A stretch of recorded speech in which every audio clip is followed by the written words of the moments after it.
Esta es la predicación de la Iglesia Cristiana Cristo Viene de Algeciras, correspondiente al domingo 20 de febrero de 2022. Esta mañana leemos un texto un poquito largo, que es el capítulo 9 del Evangelio de Juan, el capítulo completo, que dice lo siguiente. Al pasar Jesús vio a un hombre ciego de nacimiento y le preguntaron sus discípulos diciendo: Rabí, ¿quién pecó, este o sus padres, para que haya nacido ciego? Respondió Jesús: no es que pecó este ni sus padres, sino que para que las obras de Dios se manifiesten en él. Me es necesario hacer las obras del que me envió. Mientras dura el día, la noche viene, cuando nadie puede trabajar. Mientras estoy en el mundo, luz soy del mundo. Dicho esto, escupió en tierra, hizo lodo con la saliva y untó con el lodo los ojos del ciego y le dijo: ve a lavarte en el estanque de Siloé, que significa enviado. Entonces fue, se lavó y regresó viendo.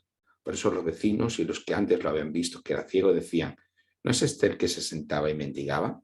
Unos decían: él es, otros: a él se parece. Él decía: yo soy. Entonces le preguntaron: ¿cómo te fueron abiertos los ojos? Respondiendo él y dijo: aquel hombre que se llama Jesús hizo lodo, me untó los ojos y me dijo: ve al Siloé y lávate. Fui pues, me lavé y recibí la vista. Entonces le dijeron: ¿dónde está él? Él le dijo: no lo sé. Llevaron ante los fariseos al que había sido ciego, y era sábado cuando Jesús había hecho el lodo y le había abierto los ojos. Volvieron pues a preguntarle también los fariseos cómo había recibido la vista. Él les dijo: me puso lodo sobre los ojos, me lavé y veo. Entonces algunos de los fariseos decían: ese hombre no procede de Dios porque no guarda el sábado. Otros decían: ¿cómo puede un hombre pecador hacer estas señales? Y había división entre ellos. Entonces le preguntaron otra vez al ciego: ¿qué dices tú del que te abrió los ojos? Él contestó: que es profeta. Pero los judíos no creyeron que él había sido ciego y que había recibido la vista, hasta que llamaron a los padres del que había recibido la vista y les preguntaron diciendo: ¿es este vuestro hijo el que vosotros decís que nació ciego? ¿Cómo pues ve ahora? Sus padres respondieron y les dijeron: sabemos que este es nuestro hijo y que nació ciego, pero cómo ve ahora no lo sabemos, o quién le haya abierto los ojos nosotros tampoco lo sabemos. Edad tiene, preguntarle a él, él hablará por sí mismo. Esto dijeron sus padres porque tenían miedo de los judíos, por cuanto los judíos ya habían acordado que si alguno confesaba que Jesús era el Mesías, fuera expulsado de la sinagoga. Por eso dijeron sus padres: edad tiene, preguntarle a él. Llamaron nuevamente al hombre que había sido ciego y le dijeron: da gloria a Dios, nosotros sabemos que ese hombre es pecador. Entonces él respondió y dijo: si es pecador, no lo sé. Una cosa sé, que habiendo yo sido ciego, ahora veo. Le volvieron a decir: ¿qué te hizo? ¿Cómo te abrió los ojos? Él respondió: ya os lo he dicho y no habéis escuchado. ¿Por qué lo queréis oír otra vez? ¿Queréis también vosotros haceros sus discípulos? Entonces lo insultaron y dijeron: tú eres su discípulo, pero nosotros, discípulos de Moisés, somos. Nosotros sabemos que Dios ha hablado a Moisés, pero respecto a ese, no sabemos de dónde ha salido. Respondió el hombre y les dijo: pues esto es lo maravilloso, que vosotros no sepáis de dónde ha salido, y a mí me abrió los ojos. Y sabemos que Dios no oye a los pecadores, pero si alguno es temeroso de Dios y hace su voluntad, a ese oye. Nunca se ha oído decir que alguien abría los ojos a uno que nació ciego. Si éste no viniera de Dios, nada podría hacer. Respondieron y le dijeron: tú naciste del todo en pecado y nos enseñas a nosotros. Y lo expulsaron. Oyó Jesús que lo habían expulsado y hallándole le dijo: ¿crees tú en el Hijo de Dios? Respondiendo él y dijo: ¿quién es, Señor, para que crea en él? Le dijo Jesús: pues lo has visto, el que habla contigo, ese es. Y él dijo: creo, Señor, y lo adoro. Dijo Jesús: para juicio he venido yo a este mundo, para los que no ven, vean, y los que ven, sean cegados. Entonces, algunos de los fariseos que estaban con él, al oír esto, le dijeron: ¿acaso también nosotros somos ciegos? Jesús les respondió: si fuerais ciegos, no tendríais pecado, pero ahora porque decís, vemos, vuestro pecado permanece. Hasta aquí la lectura de la Escritura, la palabra del Señor en esta mañana.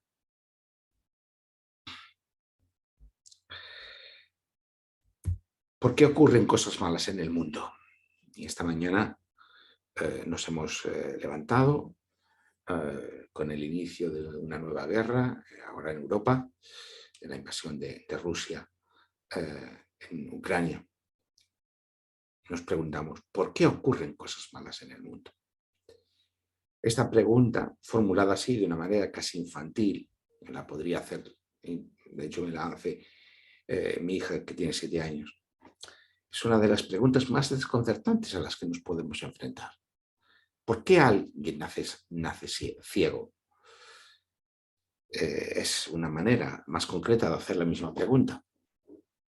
Jesús y sus discípulos se encuentran en el camino con un ciego, en el versículo 1 del capítulo 9 que hemos leído. Los discípulos le preguntan a su maestro por la razón de ello. Ellos asumen que la razón tiene que ver con el pecado. El razonamiento es sencillo, el pecado es la causa por la que ocurren cosas malas en el mundo. Así que si aquel hombre era ciego, solo podía deberse a que él hubiera pecado o que sus padres hubieran pecado. Pero su ceguera no podía deberse a que él hubiera pecado porque era ciego de nacimiento.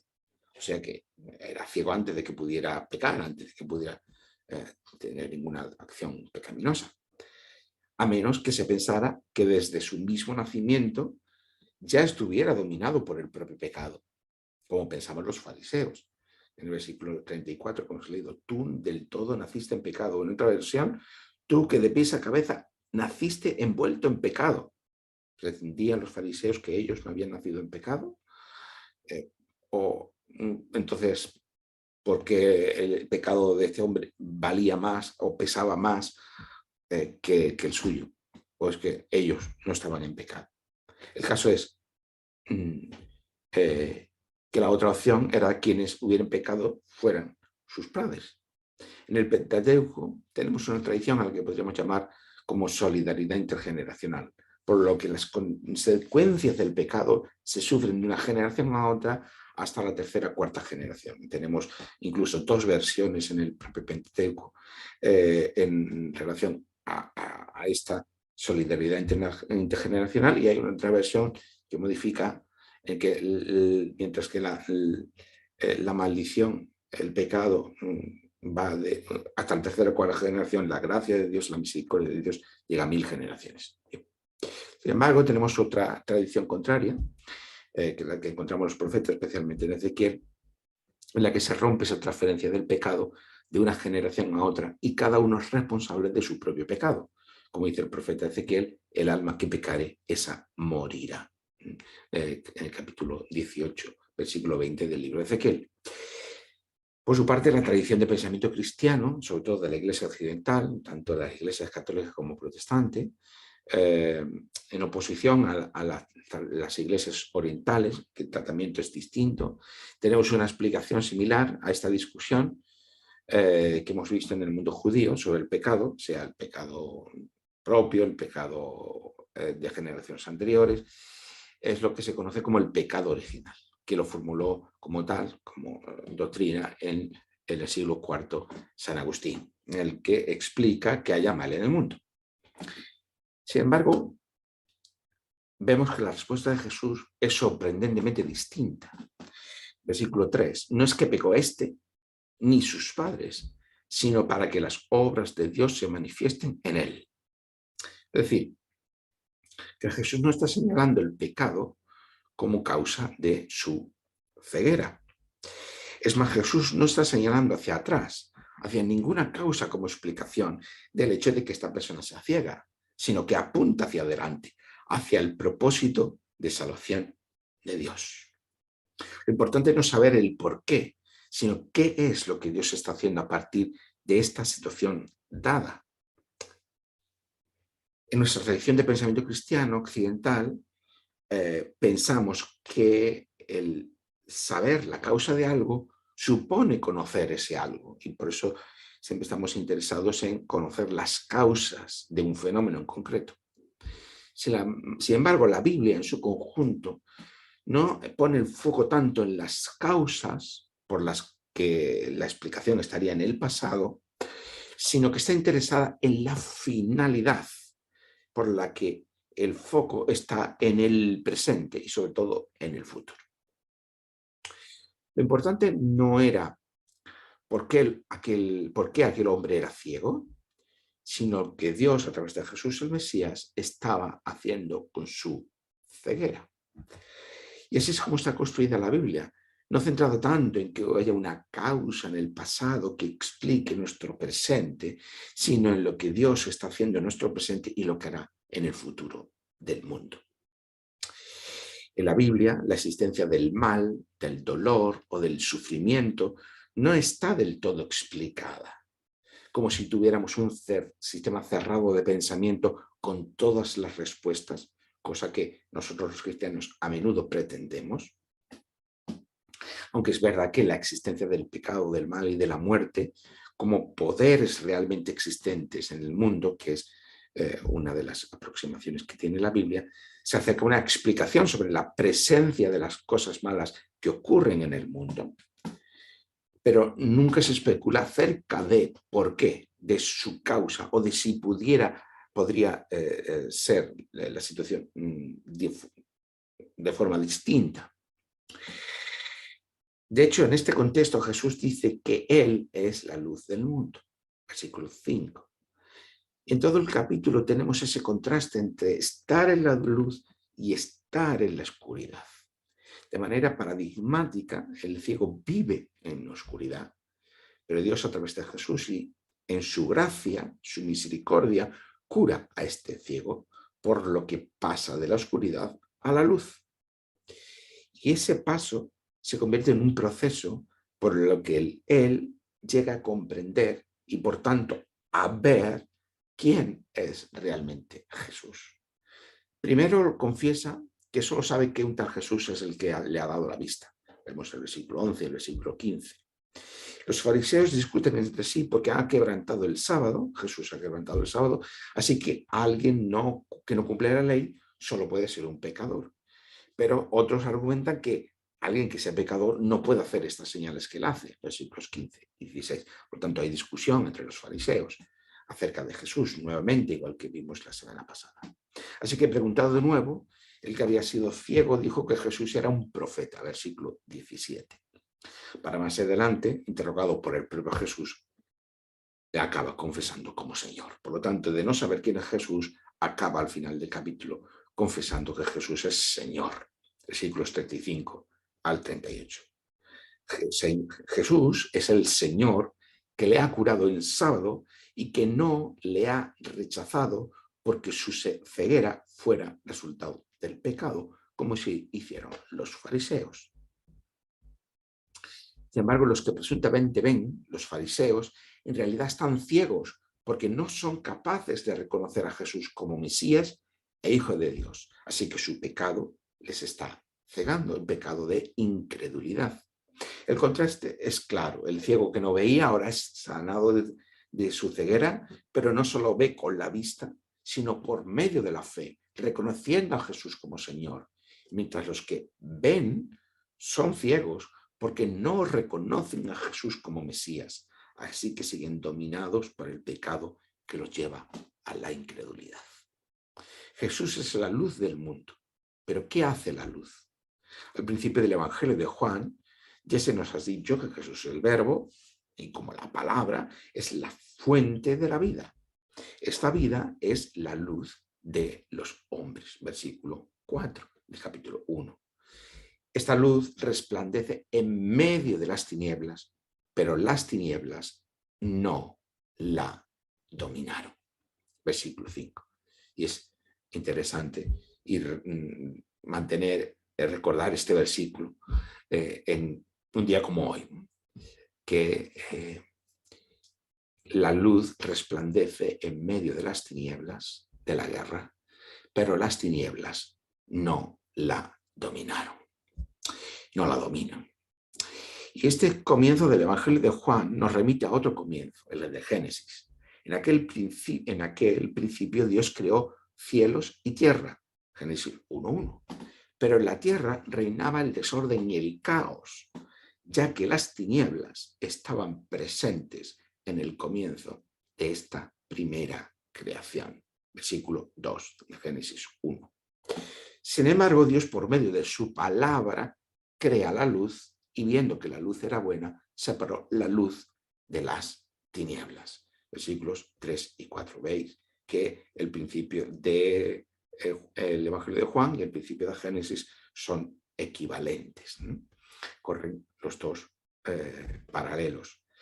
Y aquí hay algo muy significativo, es que desde el comienzo de la creación tenemos la presencia de las tinieblas en el mundo. Antes de Génesis 3 ya tenemos el comienzo de la creación. El comienzo mismo de la Biblia, en el versículo 2, ya tenemos la presencia de las tinieblas en el mundo.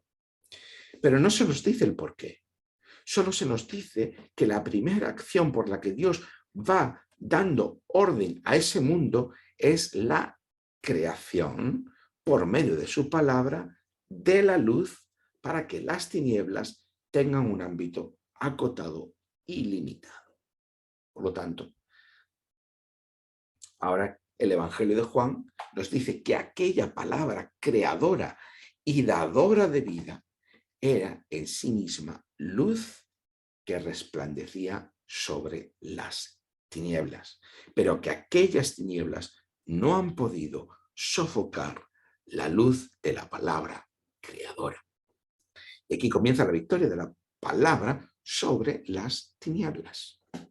Esa palabra creadora, dadora de vida y de luz, que es Jesús el Mesías, ahora está haciendo retroceder la oscuridad de la ceguera de los seres humanos para que lo conozcan a él como Mesías e Hijo de Dios. Y este es el mensaje central de este capítulo 9. La palabra creadora y dadora de vida y de luz, que es Jesús el Mesías, está haciendo retroceder la oscuridad de la ceguera de los seres humanos, para que puedan verle a él como Mesías e Hijo de Dios. Este es el propósito declarado del Evangelio de Juan, que nos ha narrado lo que en todo el Evangelio está narrando lo que Jesús hizo.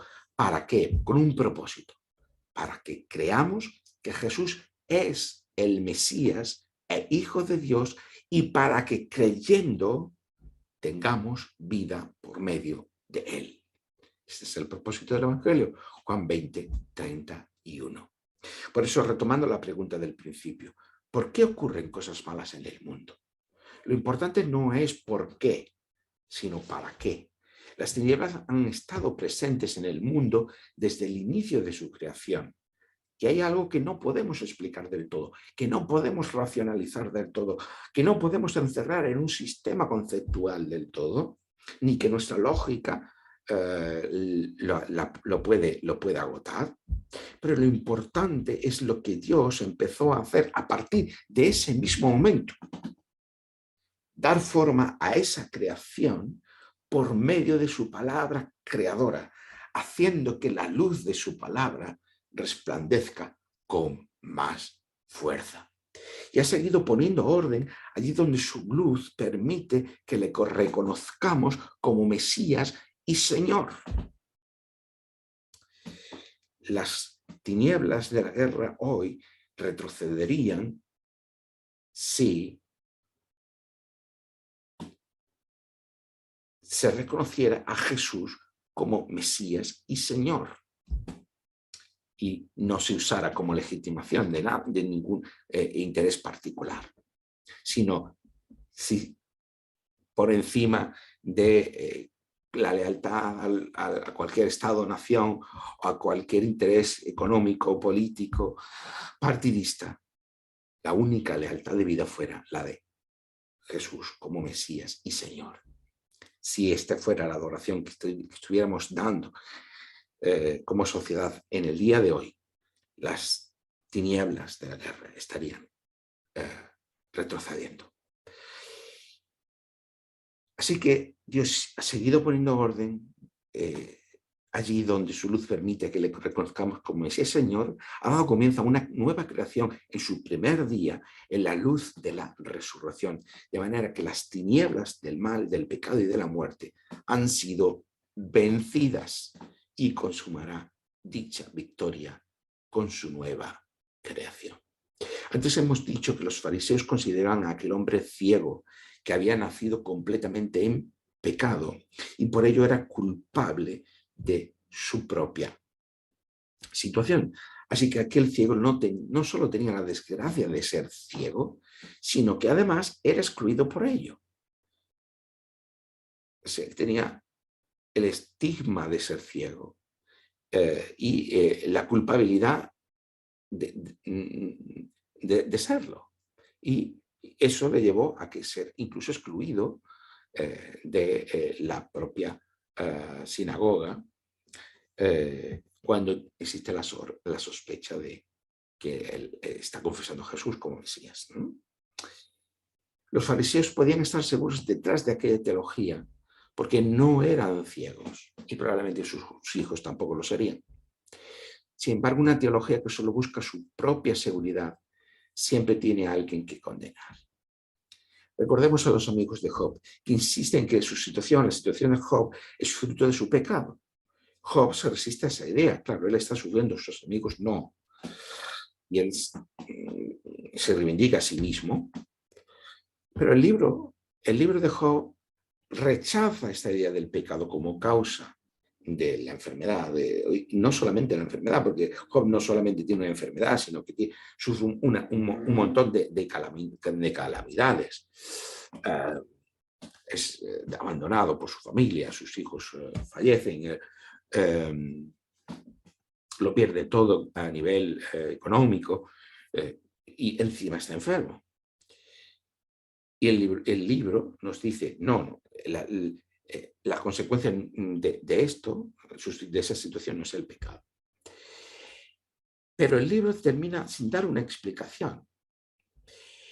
Solo pide una entrega de fe completa a Dios. Y por eso decimos, no hay una explicación de la causa última del por qué esas tinieblas aparecen en el primer día, antes del primer día de la creación. Pero el caso es que están. Y lo importante no es el por qué, sino que Dios está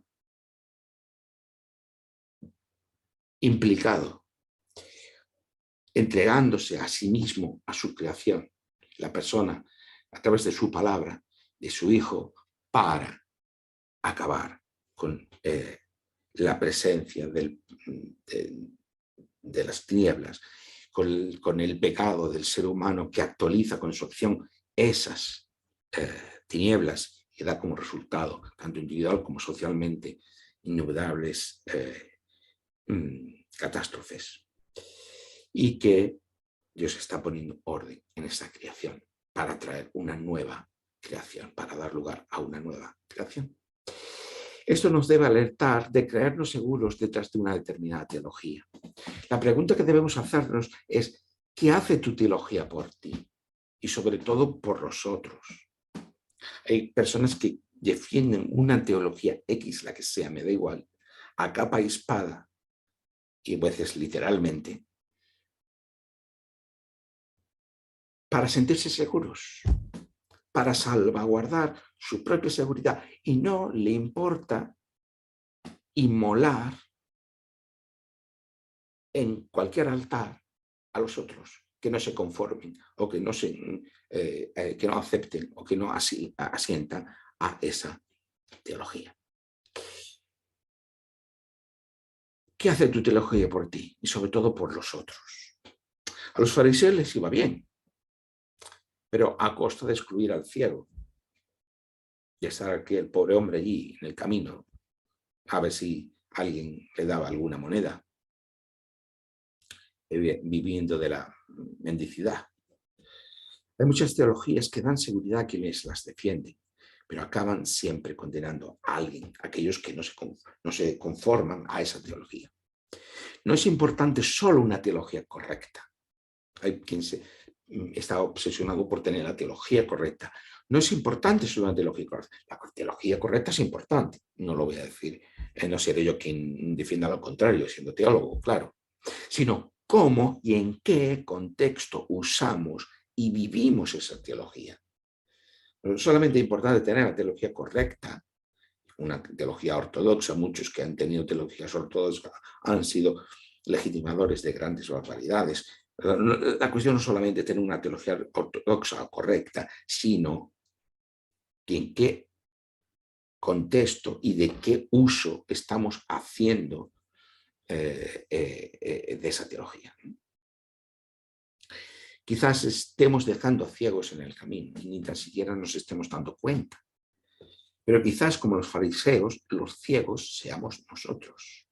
Así que preguntémonos, no solo por cuán correcta es nuestra teología, sino cuánto amamos a partir de nuestra teología. Al igual que Jesús, que sanó a un ciego en sábado sin preguntar por su pecado.